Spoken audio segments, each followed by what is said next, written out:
Olá, ouvintes do ElencoCast. Hoje a gente está aqui para falar sobre um tema bem importante no mercado de trabalho, que é a capacitação e tecnologia.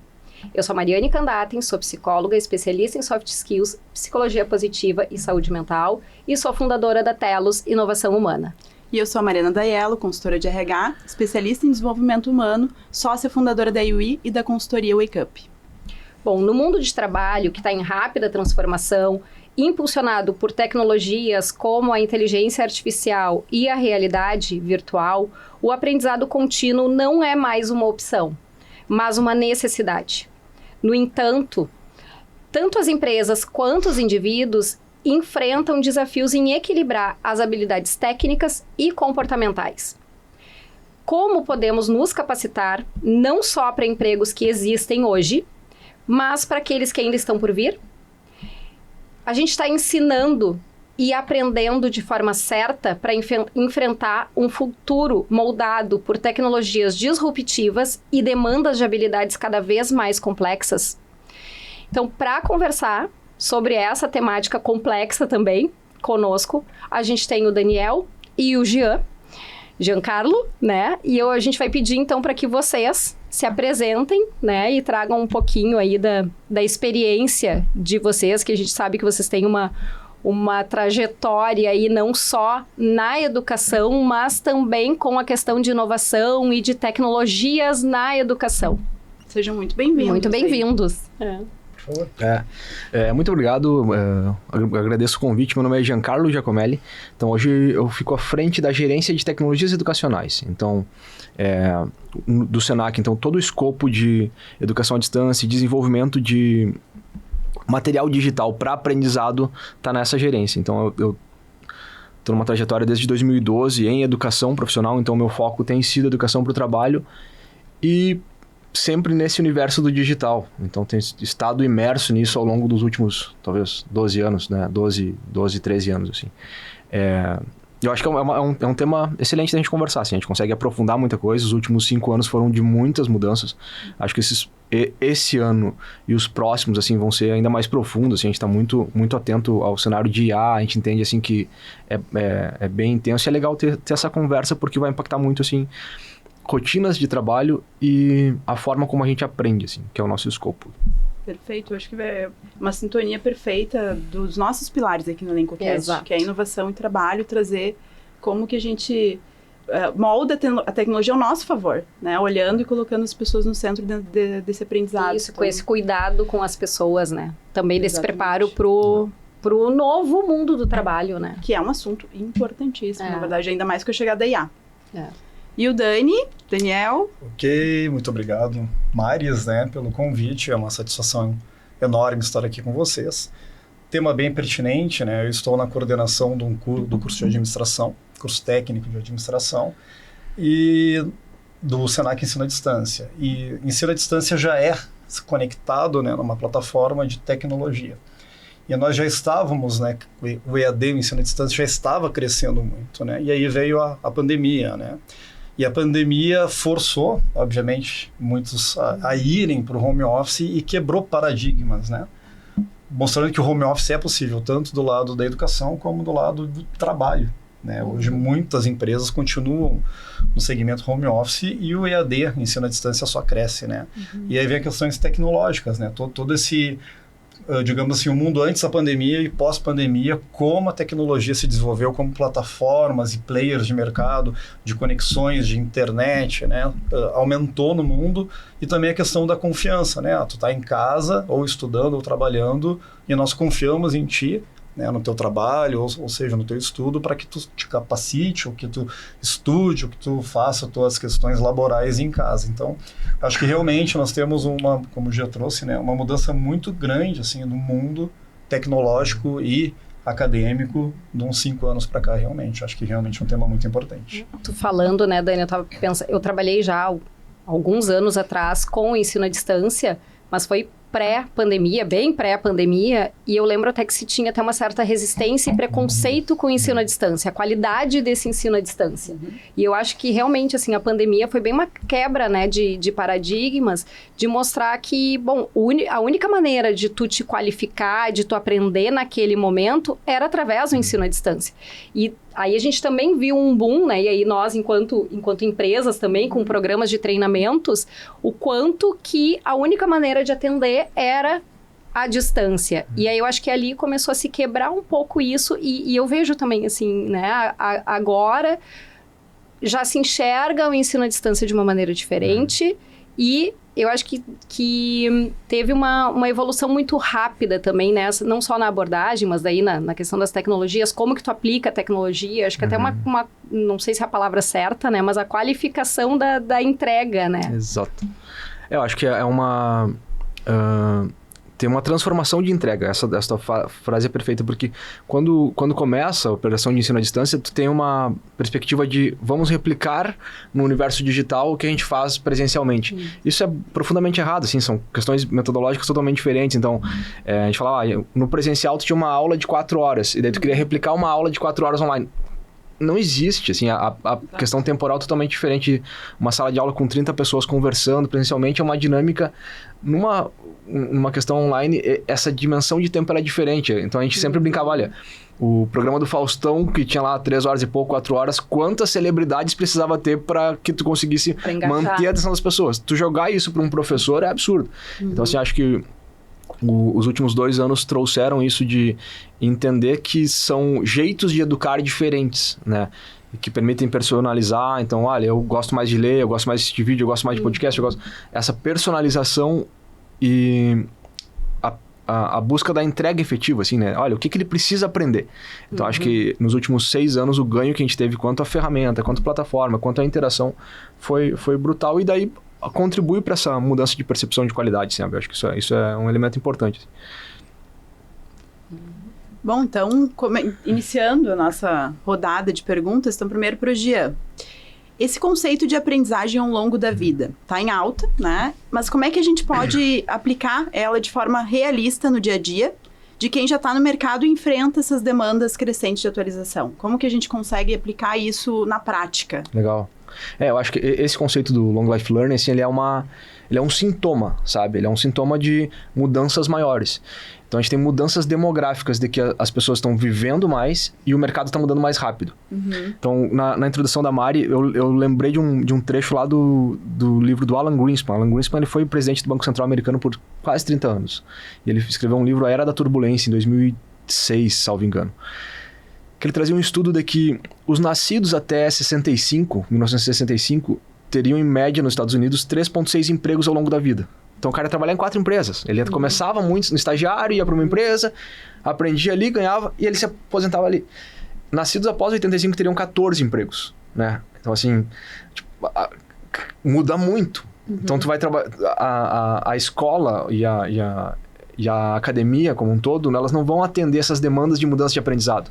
Então, de alguma forma, a mudança de mercado precisa fazer com que as pessoas sejam reensinadas. E a empresa precisou puxar esse trabalho para ela, a empresa de consultorias. Então, acho que a perspectiva do Long Life Learning ela é crucial para quem quiser se manter no mercado. Assim. Crucial. E primeiro tem uma questão da reciclagem agora, que é uma necessidade, a gente reaprender muitas outras habilidades. E a questão da gente se manter, porque vai mudar o tempo todo, né? O próprio Fórum Econômico Mundial, a gente traz o relatório, já mudou completamente as skills que se pedia no último. Exatamente. E o quanto que a gente precisa se readaptar a isso. E assim, a gente fala numa perspectiva que parece... olha, em 2021 a gente falava muito de programação. Formar programadores. Aí atropelou isso. A formação de programadores mudou completamente. E não vai ter tempo da academia aprender. A gente vai ter que aprender sobre programação com IA fora da academia para já programar. Então, assim, não é uma coisa distante, é uma coisa instalada na nossa realidade, assim, sabe? Então, o tema de Long Life Learning, ele surge porque ele é preponderante, assim. Ele é um tema que, olha, a gente vai precisar, para ser competitivo, aprender de forma mais rápida e leve. E daí o digital. Né? Não dá para conceber hoje um adulto que trabalha 6, 7 horas, perder 3 horas no trânsito e ficar mais 4 horas... é difícil, né? Assim, que é uma realidade que a gente, né? Eu fiz faculdade noturna, assim, então Eu não consigo imaginar o meu contexto hoje nesse, assim. E presencial, né? Isso, claro, isso aí, exatamente. Então, assim, a gente caminha para uma integração de experiências. Assim, sempre teremos experiências presenciais, mas integradas com experiências digitais mais robustas e mais personalizadas. Acho que esse é um ponto-chave. É um bom benefício. Super. A gente poder olhar de forma customizada. E a IA contribui para isso também, Super. Né? Porque a gente consegue ter ganho em escala, mas customizar e olhar para a necessidade individual ali. Pegando o gancho do Jean, né, pela experiência de vida e de sala de aula, a gente vê que muitos alunos, até incluindo eu mesmo e o Jean, faz essa fala, né, eu não me vejo naquele contexto hoje. A gente vê, pós-pandemia, ali, alunos que foram forçados, entre aspas, em virtude, né, do distanciamento social e tudo mais, que eles foram, né, dar sequência na vida através do ensino à distância em casa, né, o home office, o trabalho, ou o EAD na parte acadêmica. E pós-pandemia, esses alunos não conseguiam mais estar no presencial. Isso mudou todo o mercado acadêmico também. Então, o que eu quero dizer assim, não é que o EAD cresceu por causa da pandemia. O EAD já estava crescendo, o ensino à distância já estava crescendo com alguns rótulos, né, e alguns preconceitos. Pós-pandemia, o mercado disse para as universidades, para o mundo acadêmico, nós não queremos mais o presencial. Claro que ele existe, ele é necessário, como já trouxe, essa troca é importante, até nós mesmos, no home office, a gente tem que vir aqui conversar, bater um papo, que precisa dessa interação social. Mas eu também não me vejo mais no formato estudando, como o Jean traz, e ele falou, os próprios alunos trazem isso para nós. Um formato híbrido é aceito. É o adequado. É o adequado hoje, né? O 100% EAD também é adequado. Agora, o presencial, eu não vou dizer que está com os dias contados, não é isso, mas realmente o que a gente vê, o aluno ele não se encaixa mais nesse perfil porque ele não tem mais esse tempo a perder.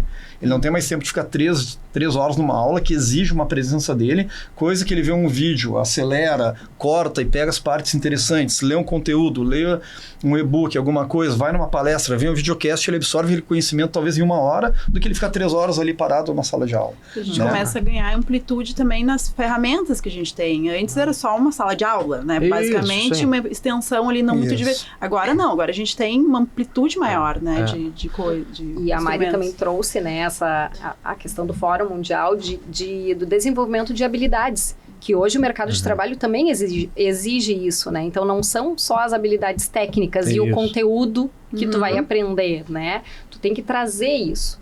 E aí a gente queria já propor até, né, fazer uma pergunta assim bem pro Dani, né, de como que o EAD pode apoiar daí pensando bem em empresas. Necessidade, né, do corporativo. Do corporativo na aquisição, então, dessas habilidades não técnicas de forma eficiente. Certo. Eu de novo, né, eu acho que o EAD, né, o ensino à distância, ele está totalmente vinculado ao mundo empresarial. Tá? Porque todos nós, eu costumo dizer, todos nós estamos em constante evolução e aprendizado. Seja questões acadêmicas, seja teoria, seja questões comportamentais, seja questões sociais e questões empresariais, a mesma coisa. Então, tu não consegue desconectar, né, o ser humano do ser profissional. Até tem um livro aqui que depois nós falaremos, né, que fala sobre isso também. Não, mas tu pode trazer agora também, se tu quiser. Né? É um livro que nós ganhamos das nossas lideranças, né, que fala sobre... Eu já usei esse livro outras vezes, que eu achei ele muito interessante, que é o Líder Integral, né, da Valesca Farias. Vai mostrar ali no... Esse livro aqui, dá um zoom. Ele é muito interessante que ele traz muitas questões, né, sobre o comportamento humano, né? E aí ele fala muito bem no livro, ele traz muito bem isso, né? Hoje a gente não consegue mais, aqui tu tem que ser profissional, lá fora tu deixa tuas questões pessoais, né? Mas para não fugir da pergunta, esse ser humano, ele tá dentro da empresa, né? E ele vem com toda essa bagagem, né, do conhecimentos, habilidades e atitudes, né?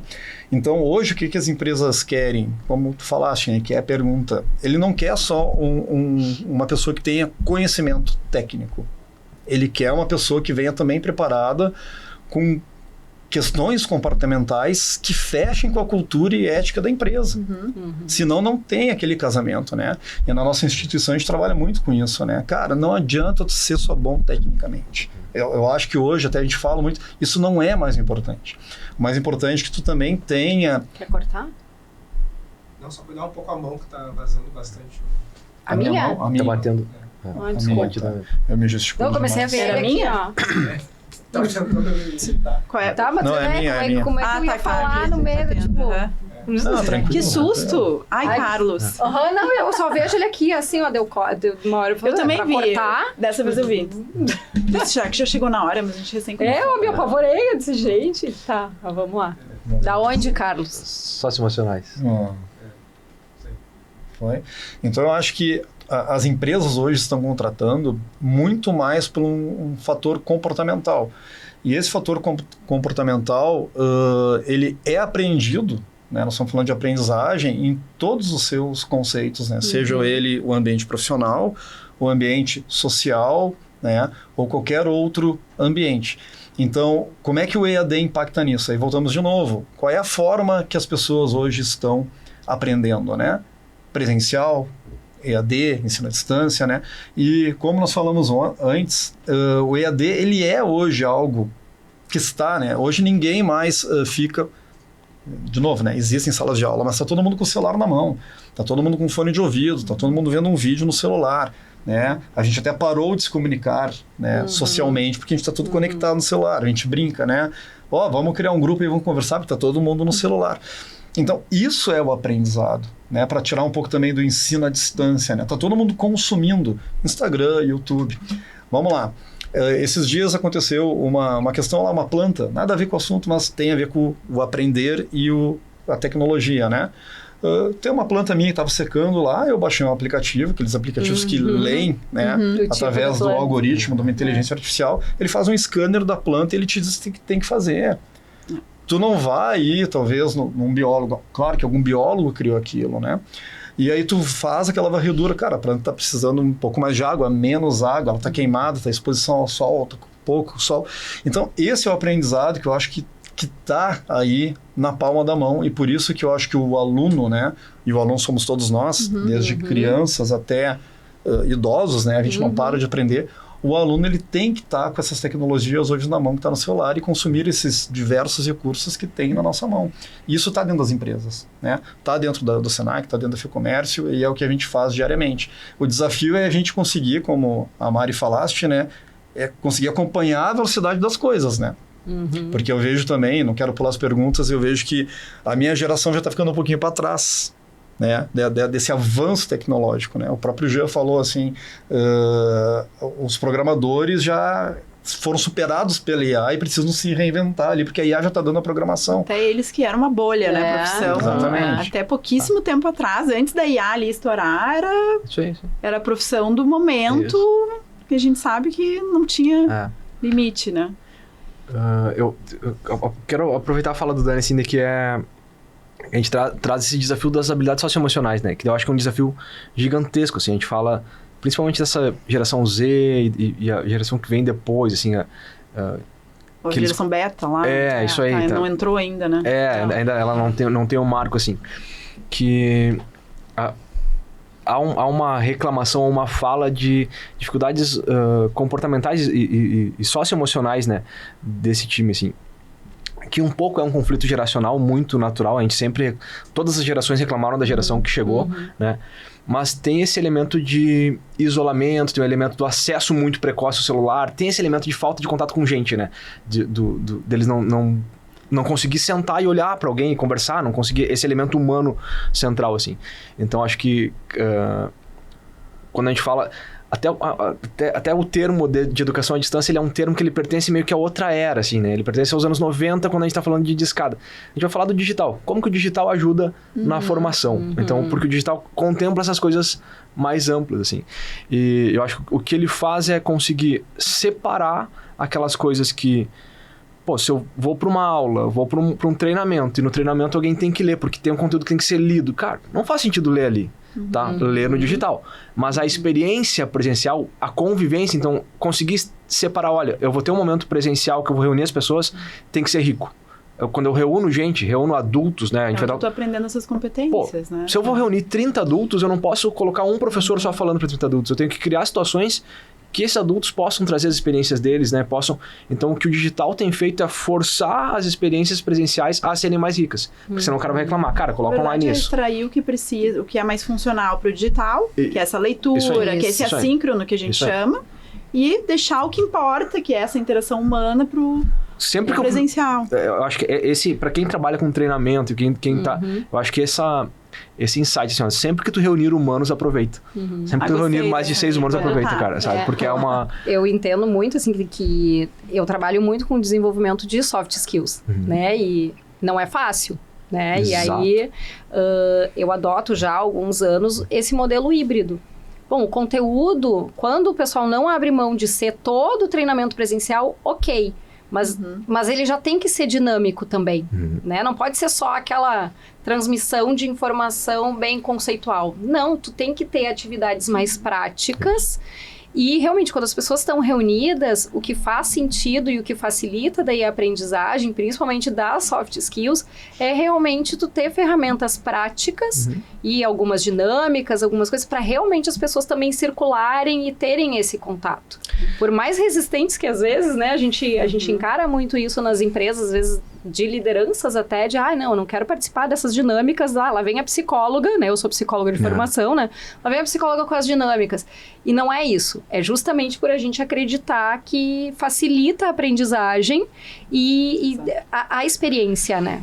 Tem um... A gente vai as falas vão trazendo outras falas, né. Mas tem um simbólico, assim, que daí não é nem um simbólico religioso, mas o simbólico da nossa criação que a gente veio do barro, né, simbólico, se a gente for pensar... E daí, algum autor traz que, olha, esse simbólico do barro é porque, na época de escrito, o que era manufaturado era o vaso de barro ali. Então, no barro, por quê? Porque a gente se constrói no contato com o outro.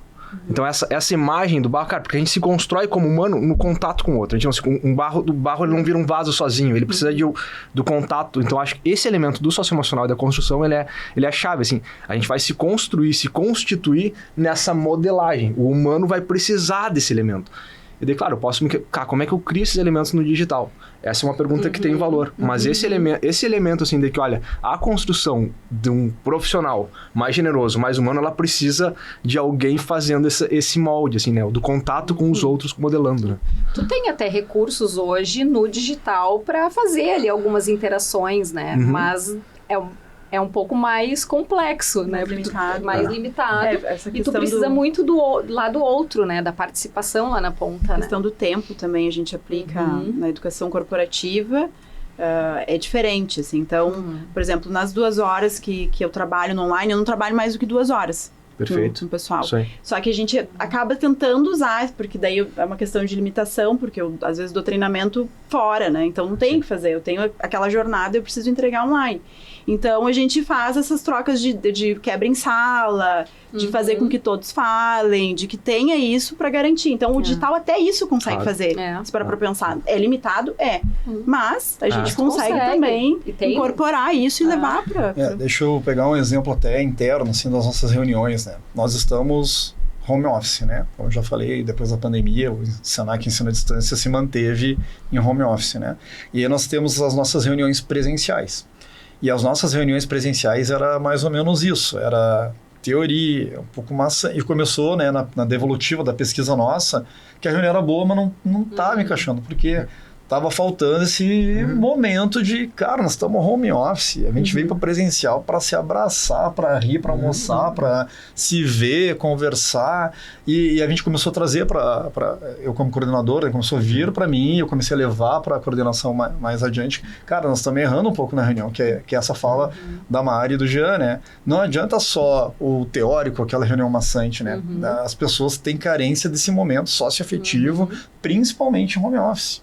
Principalmente. Então, carece desse momento de se encontrar, de ter, como já falou, cara, se a gente se encontrar, tem que tirar de tudo daquela experiência, né? E as nossas reuniões mudaram. Hoje a gente para tempo para simplesmente se juntar. Né? Ali meia hora, uma hora, né? Vamos bater um papo, como é que tu tá essa troca, como é que tu tá tocando o ombro, o que tá fazendo? Pô, que legal esse teu projeto. E aí que tem o que você falou, aí vem uma construção até do benchmarking, assim, entre cursos, né? Que nós temos vários cursos, né? E esses cursos, como nós estamos home office, claro que a gente tem reuniões e tal, às vezes cada um segue seu caminho. quando a gente se junta e tem essa interação, é que a mágica acontece, né? Essa troca. Então, de novo, a importância de momentos presenciais dentro do que nós estamos falando da tecnologia. Então, realmente, assim, a gente vê, cara, que legal tá fazendo isso, vou fazer isso. E às vezes parece que essa troca numa reunião online não acontece, assim, com essa energia, com essa força que tem da presença humana no local, né? Então, eu acho muito importante, assim, realmente acontece, cara. Porém, se não tiver como, a gente ainda dentro do digital consegue chegar perto disso. Não, nunca nunca vai substituir, na minha visão, mas a gente tem essa, e pode aproveitar isso, né? Sim. E eu gosto de um conceito, de uma abordagem, que a gente precisa entender, até no lifelong learning, a diferença de educação e aprendizagem. Porque a educação, a gente está falando de uma formalidade, de uma sala de aula, mas quando, para mim, na minha visão, aprender soft skills é na aprendizagem. É nessa troca, daqui a pouco eu estou em tempo real, esperando o ônibus, eu estou conhecendo alguém, isso é aprendizagem, é troca, competência, então... Só uma questão de que vocês falavam, assim, eu digo, não, a gente precisa entender também a diferença, né? E assim... Desculpa, achei que tinha concluído. Não, pode. E transpor o ambiente de aprendizagem para além da sala de aula virtual. Tal. O que eu quero dizer?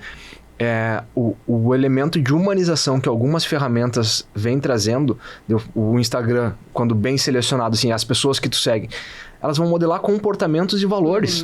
Vão modelar comportamentos e valores. Então, assim, tu replica, as pessoas têm transformado a vida por seguir boas pessoas. Ou então, assim, ou não. Exatamente. Os dois aspectos, mas assim, quando a gente olha... Os ícones pops dos anos 90, 2000, assim, cara, pô, sabe que eram, sei lá, vamos pensar Kurt Cobain, cara, eram influências que elas... Cara, tem muita gente boa hoje que molda comportamento, assim, que molda hábitos num grau de personalização que nunca viu e que molda aprendizagem, assim, então... E que às vezes pessoas normais estão se tornando autoridades e influências. Porque são verdadeiras. Então, assim, a gente tem visto um movimento de influenciadores cada vez mais... Quanto mais verdadeiro, quanto mais orgânico, quanto mais humano... mais se aprende. Mais se aprende e com mais seguidores, né? Então, assim, muito maquiado, muita luz, cara, nem olha mais pra isso. Porque não reflete a realidade. Tá gravando um vídeo, fazendo cozinhando em casa, tomando um café. Pô, então, assim... E esses dias a gente ouviu, Mari, tu vai lembrar, a gente tava numa reunião e a gente ouviu um termo, influenciador técnico. Sim. Que hoje tem muito influenciador técnico que realmente traz conteúdo técnico de uma, né, ou alguma temática específica e com muita qualidade. E isso está crescendo muito no próprio Instagram, que antes também era visto só como uma rede social ali para ver isso, né, ver mais futilidades e tal, acompanhar um pouco da vida dos outros. E hoje já tem também esse movimento, né, aí tu vai olhar lá, sei lá quantos mil seguidores e realmente pessoas trazendo conteúdo de qualidade e ajudam também na questão da qualificação. Né, se a gente conseguir fazer uma curadoria, assim, por exemplo, eu procuro me limitar as pessoas que eu sigo a 30. Então, eu tenho 30 porque eu só sigo quem efetivamente me interessa. Porque senão tu entra... A gente tem esse filtro, esse pensamento crítico. Porque senão tu entra como o conteúdo é infinito, se tu não tiver esse cuidado, o teu tempo todo fica morto ali. Infoxicação, né? Exatamente, assim. Então, esse cuidado, assim, de entender para onde eu tô indo, o que eu quero consumir, quem agrega, é chave para que a gente consiga tirar o melhor de tanto isso para mim, eu acho assim, hoje, eu até dei uma olhada no relatório rápido do Fórum Econômico, é o pensamento crítico. Que a gente precisa começar a olhar, porque daí entra na outra pergunta pro Jean, que assim, a questão das tendências tecnológicas, como a inteligência artificial e a realidade virtual, como é que tu acredita que vão impactar a forma como a gente aprende a ganhar nos próximos anos, assim? Porque isso tem impacto, né? Assim, eu estou no ambiente de inovação há, sei lá, 12, 13 anos. Escrevi para o Sebrae, sou no Núcleo de Apoio a Startups de São Paulo, tenho MBA em Gestão da Inovação, então eu permeio esse ambiente de inovação há algum tempo, assim. Quando tinha aquele buzz do metaverso, a gente sempre foi muito reticente, assim. A gente sempre foi assim, olha, enquanto não tiver um Natal que todo mundo ganha óculos, cara, a gente não vai esquentar a cabeça com isso. Isso é porque hype, não é hype, não seguro. Com a IA é diferente.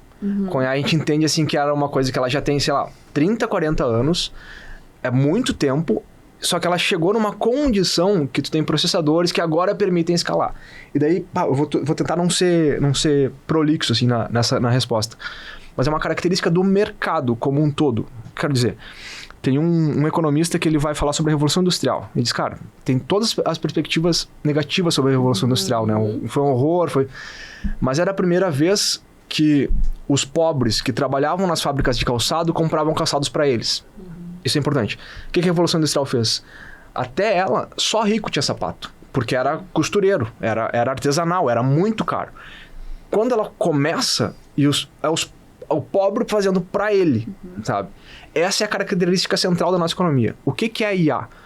Até a IA, rico tinha educação personalizada. Tinha tutor, tinha individualização, mentor, CEO.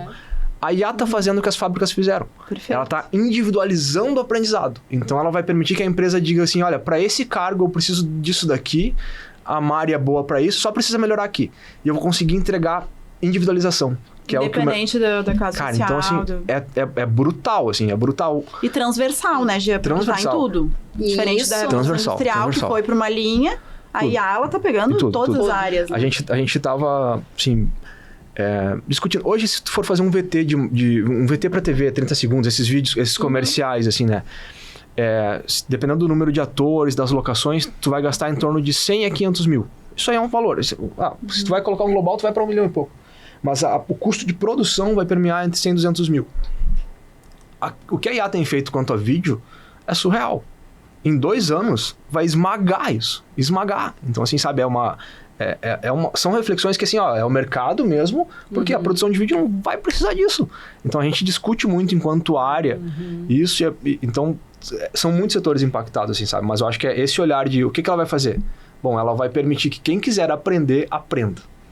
E essa tua fala, né, Jean, é importante porque às vezes as pessoas têm essa preocupação de, bom, a IA vai substituir o ensino, né? As pessoas não vão ter a qualidade, mas é como tu saber usar de uma maneira estratégica e inteligente a inteligência artificial para aprender. Sobre saber usar. Né? Saber usar.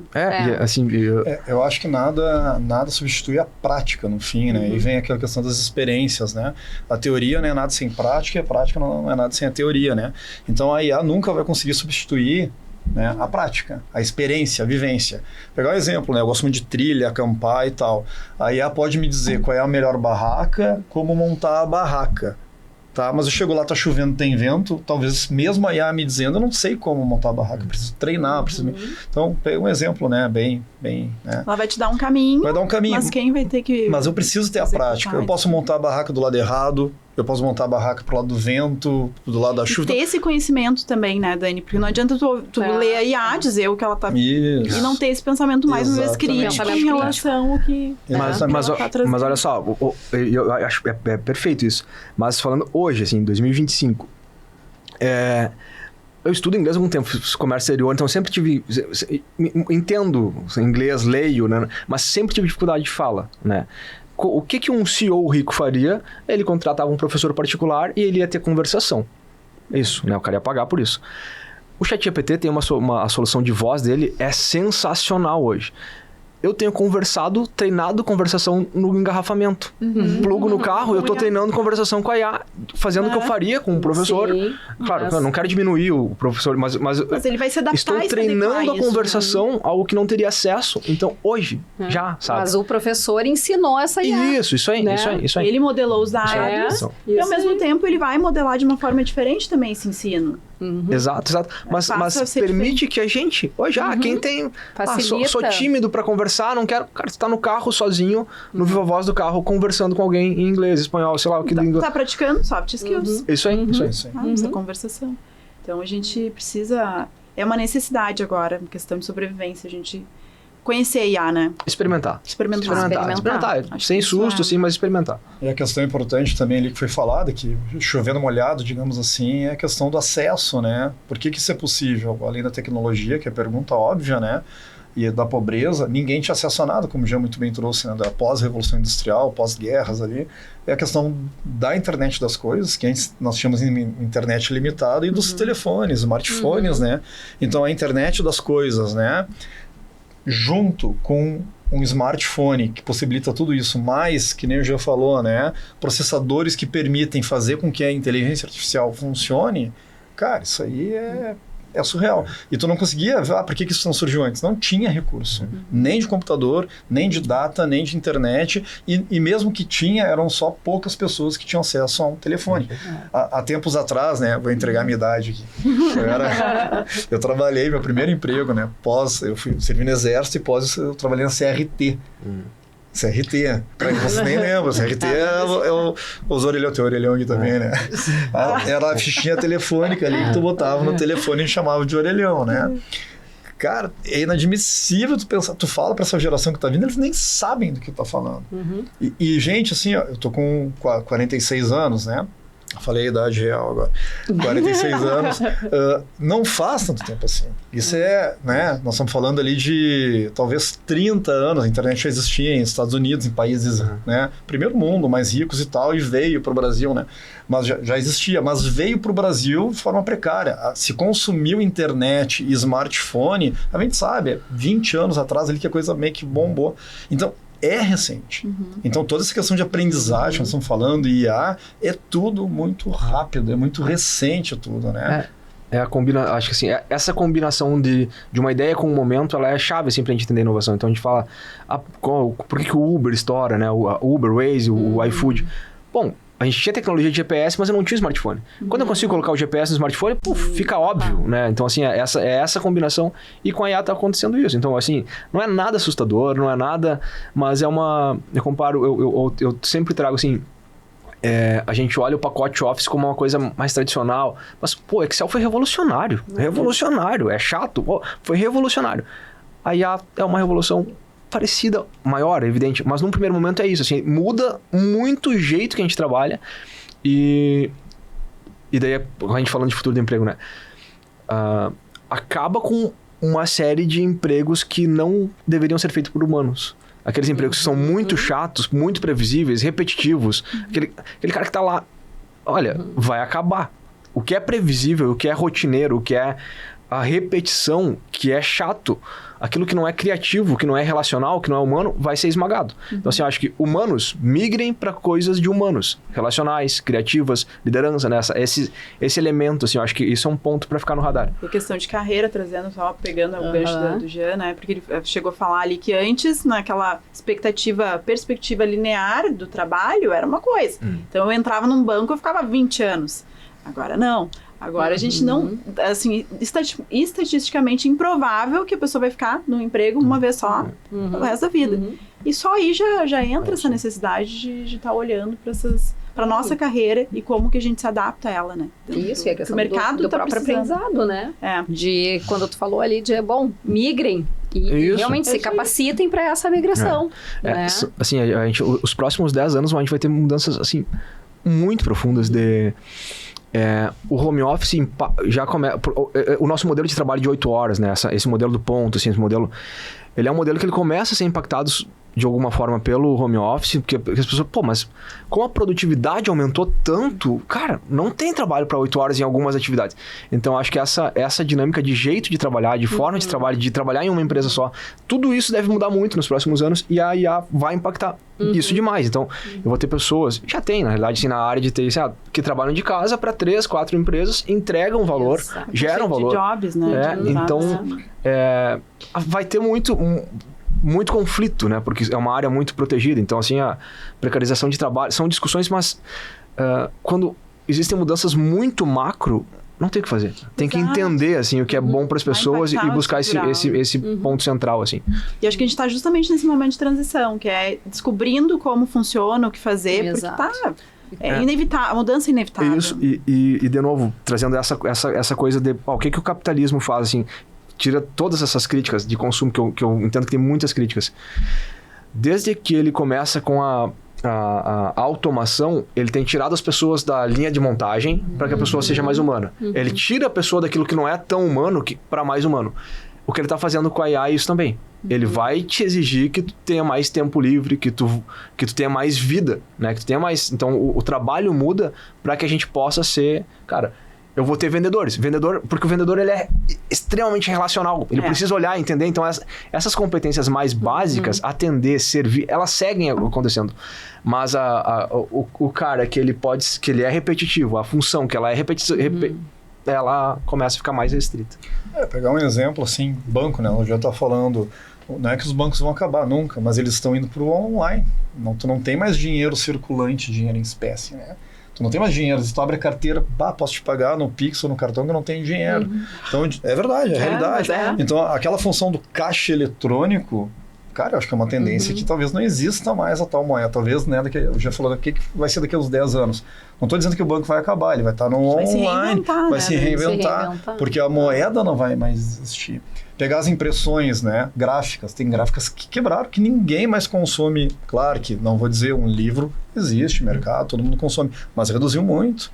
A emissão de papéis, a emissão de formulários contínuos, e por aí vai. Hoje está tudo no online, como já falou, é tudo no celular, nós voltamos para o mesmo ponto, né? Então, esses não é que empregos, obviamente, estão reduzindo, mas tem empregos vindo para uma nova geração. Está aumentando bastante, né? E essas pessoas, como eu já falei, ela precisa migrar e precisa ter uma desenvoltura assim, que, cara, eu preciso me reinventar porque está vindo, porque senão eu paro no tempo. E parando no tempo, né, eu não tenho mais emprego. Assim, objetivamente, aproveitando esse super exemplo, assim, meu primeiro estágio foi num banco. E daí, como estagiário, lá, tinha que fazer uma conferência de cheques. E daí, era conferir, sabe? Fazer aquela conferência, assim. Mas os caixas também tinham que contar o fechamento, fechar o caixa, contar notas.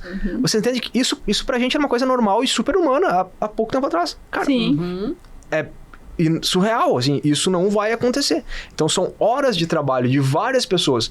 Pensa quantas agências no Brasil, quantos caixas no Brasil, contando, fechando... São essas coisas assim que elas somem. Não, e até as novas gerações, né? As crianças hoje não sabem o que é o dinheiro, acham que é só cartão ou um celular que paga, né? Vamos pegar o exemplo lá do CRT que tu falaste, né? O meu serviço era serviço despertar. Eu tinha que ligar para as pessoas acordando. Eu lembro disso. Eu também. Era um dos meus serviços. Gente, que memória. Então ele entregou a idade, a gente embarcou, né? Gente, cara, mas isso faz... Não, assim, o serviço foi pós-exército, tá? Eu servi dos 19 ali, pros 20, né? Cara, tô 46, dá uma bada, né? Eu tô louco, faz 25 anos, gente. Acordava lá cedinho pra ligar pra casa do celular. Eu fiquei ali um ano não tinha celular, não tinha função. Outro serviço nosso, o auxílio à lista, que era a lista telefônica, era aquela bíblia com os contatos. E às vezes achar onde é que era o endereço, mas onde é que já sabia, era expert, né? Isso, que eles procuravam no sistema. Hoje tá tudo no smartphone, via internet das coisas. Não existe mais isso. Faz 2 semanas que o GPT lançou uma derivação aqui no Brasil das tarefas. Então, ele permite que tu peça para que ele funcione como uma secretária. Porque assim, olha, GPT, me lembra de tomar água às 10 da manhã, me lembra de fazer, tem que ligar para alguém. E ele vai... Então, esse serviço, tipo, tá plugado já, sabe? Amplificado para... eu quero terça, quarta e quinta. Então, ele já faz serviço de secretaria, de alguma forma, assim, né? Então, cara, é precisamente essas coisas, assim, que a gente tem que estar no radar. Assim, olha, o que não for criativo, relacional... Opa... Perfeito, então, acho que agora justifica muito bem a questão da nossa necessidade de olhar para as nossas soft skills, de aprender, de usar o digital ao nosso favor, para a gente ganhar tempo também, escala, para poder se relacionar, né? Bom, e se vocês, então, né, tivessem, bem assim pra gente encerrar, né? O papo tá muito bom. Mas o Carlos ali já nos sinalizou, né? Aqui, ó. Então, como uma mensagem final, se vocês tivessem que pudessem, né, definir o futuro da capacitação em uma frase, qual seria? Quem quer começar?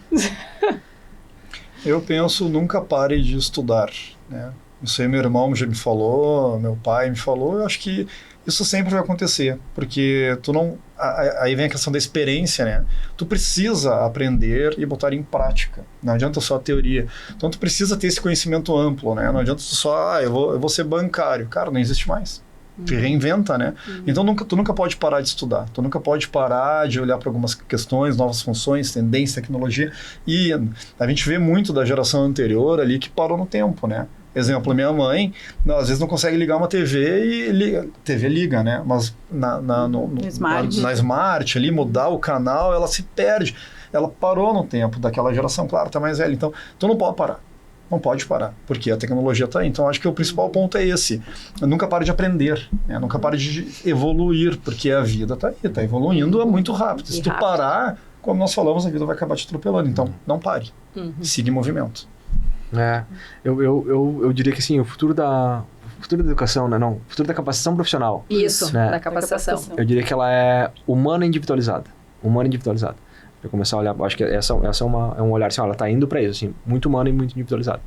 Daí, para fechar, acho que a gente fala para gestores também aqui, para empresas, né? Sim. E daí esse é um ponto de atenção, assim, de que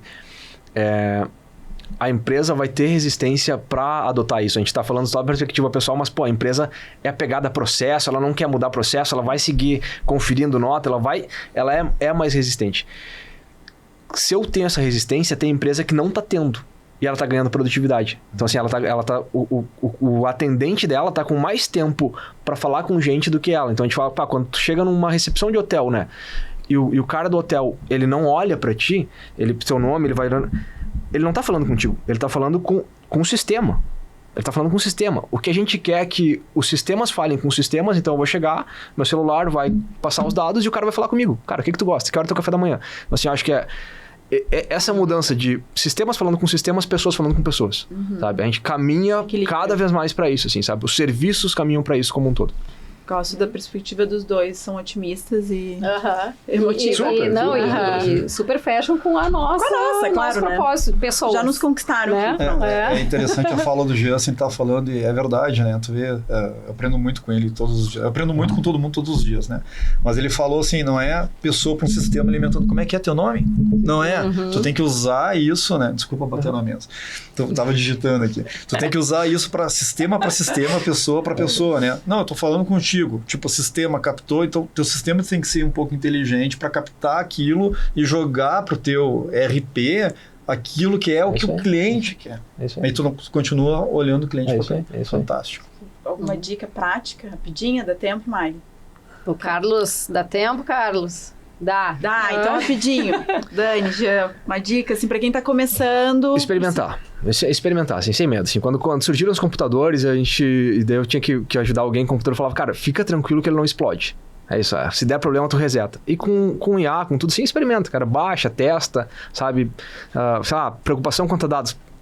Cara, ninguém é o Bill Gates, o FBI aqui, então segura, mas experimenta. Eu acho que experimentem, sabe? Tem alguma plataforma, alguma que tu indica? Eu acho que tem muita coisa, mas eu acho que a OpenAI, né, que é do GPT, ela tem sido a que tem mais avançado e é legal, e ela vai aprendendo contigo. Então, ela vai aprendendo o jeito que tu gosta de responder, ela vai aprendendo o teu grau de profundidade. Então, eu comecei corrigindo o texto de e-mail. Cara, a gente já montou formações, hoje eu uso para muita coisa. Ontem eu queria uma avaliação dos balanços dos maiores players de educação. Daí, como fechou em dezembro, será que consegue para mim? GPT, tu consegue fazer um balanço das principais players de educação? Cara, sensacional. Vou olhar depois, mas o resumo tá ali. Então, a gente não sabe, né, hoje, assim, a gente precisa se educar com potencialidades. Então, experimenta. Sem medo, e vai descobrindo. Sem medo. A gente não combinou, mas eu ia falar parecido. Eu vejo, assim, que da dificuldade que eu vejo, né, da minha caminhada empresarial, eu trabalhei muito com liderança e gestão, é que as pessoas, às vezes, não se jogam para dentro, né? As pessoas, tipo, elas têm uma tarefa, me mandaram ficar aqui, tipo, contando, conferindo cheque. A pessoa, mas por que eu tô fazendo isso? Não, as pessoas não, elas ficam conferindo cheque, por incrível que pareça, assim. Eu acho que falta muito nessa geração que tá vindo ser um pouco mais polivalente, tá? Por quê? Deixa eu ir além, tá, eu vou fazer isso, eu não quero meter na tua função, mas deixa eu entender o todo, né? Eu acho isso fantástico quando tu tenta entender o todo, porque a maioria dos problemas está em microprocessos que se tornam, às vezes, uma coisa muito maior. E às vezes fica discutindo em várias empresas, fica discutindo, tá, mas tu já falou com a pessoa que ela entende, está na linha de produção, se é esse problema, e a gente sabe, isso aí tem várias teorias que falam sobre isso. Quando tu vai falar com a pessoa, não, o problema é esse que estava... Então, eu acho que as pessoas têm que ser mais humildes, né? Eu acho que acho que o líder de hoje, né? E me espelho muito no Jean de novo, né? Cara, eu sou muito assim, humilde. A gente tem uma referência que não é tão hierárquica. A gente não tem isso. Cara, a gente respeita a hierarquia, mas ela está cada vez mais horizontal. Então, esse conceito de humildade dentro das empresas, junto com a colaboração. O que tu faz? Posso te ajudar? Deixa eu entender teu processo. Não querendo entrar no processo, roubar o teu cargo, o teu emprego, que tem muito medo disso, né? Eu acho que essa humildade, essa hierarquia horizontal, junto com uma colaboração de equipe, gente, tu ganha qualquer resultado. Não tem como. Não tem como. Porque daí tem uma equipe forte, com uma liderança, né, muito clara e muito aberta ao diálogo. E aí o céu é o limite. Né? Então eu vejo muito isso. Resumindo, então, abra, te dedique, te joga para dentro daquilo que tu tem que fazer. Porque aquele aprendizado é teu. Tu vai deixar um trabalho para a empresa, mas tu leva todo o legado do teu aprendizado. Isso é fato. Então, carrega te joga. Bagagem, né? Te joga. Muito bom, gente. Muito obrigada, Dani, por estar aqui. Acho que merece também mais episódios, mais extras também. Eu acho, né? Acho que a gente já está aí pensando em séries. Daqui a pouco a gente faz uma série educação aí, né? Para o futuro do trabalho, né? Pílulas. Pílulas rápidas. Pílulas. Bom, agradecer então, né? Por vocês terem topado o nosso convite. E, então, acompanhe as nossas redes, acompanhe a rede do Lab FEComércio, da FEComércio, da Telos Inovação Humana e da UI. Até o próximo episódio. Até a próxima. Tchau. Tchau, pessoal. Obrigado.